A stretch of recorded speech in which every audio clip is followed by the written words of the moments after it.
Give me your tired, your poor, your huddled masses yearning to breathe free. These poetic lines, engraved on a bronze plaque beneath the Statue of Liberty, speak to who we are, a nation of immigrants. Until now. As Senate Democrat Chuck Schumer lamented, tears are running down the cheeks of the Statue of Liberty. We've turned our backs on those huddled masses, closed our borders, separated families, hardened our hearts. Or so you would think if you only read the headlines or watch TV news. Just one problem. It's not true. The United States still maintains the most generous immigration policies in the world. Generous to a fault, because the overwhelming numbers have stymied our ability to assimilate the huddled masses. 50 million residents of America are foreign-born. In fact, today the United States has more immigrants as a percentage of its total population than at any time since 1890.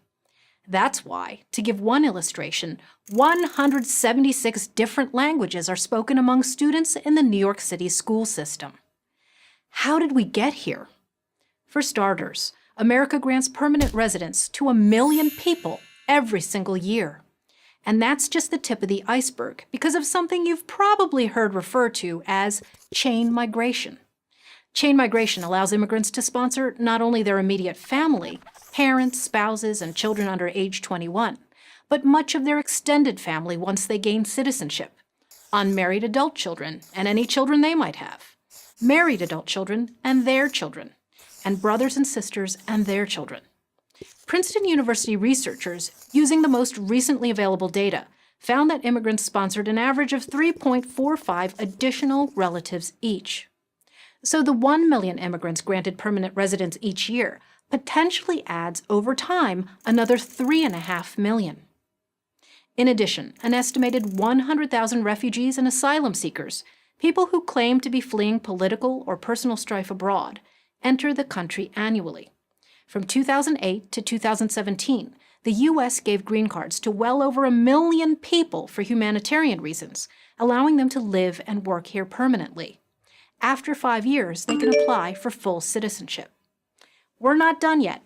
In that same time frame, nearly 500,000 more people came to America through the Diversity Visa Lottery, a program designed to admit more people from underrepresented countries into the U.S.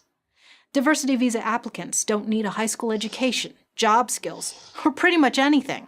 And thanks again to chain migration, spouses and unmarried children under 21 of visa lottery winners also get to come to America. This nonstop flow of new legal immigrants, based on family ties instead of skills, abilities, and allegiance to American values, has of course been supplemented by millions who enter the country illegally and stay illegally. Dominant media outlets use the euphemism undocumented, but the official U.S. government term, used in federal statutes, is illegal alien, an unlawful entrant who came without permission and stays in open defiance of our laws. The number of illegal aliens in the country is usually given as 11 million. But have you noticed that number never seems to change? Common sense suggests it's higher, much higher. And though illegal aliens themselves don't qualify for welfare, they receive free health care in our clinics and hospitals. And through their American-born children, they can expect to receive all manner of benefits, cash aid, food stamps, and housing vouchers. Their children are entitled to a free education in public schools. Building a high-tech border barrier would certainly help stem this flow. Ending chain migration is another obvious remedy. E-Verify, the national database that allows employers to check workers' immigration status, is also essential. So is a fully functioning entry-exit system to track visa overstayers.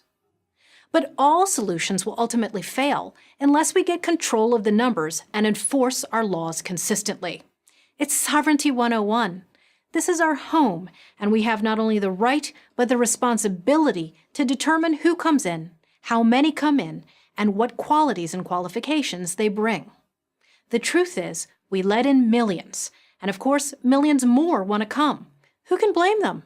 But it's simply not possible or desirable to let in everyone. And it's not hateful to say so.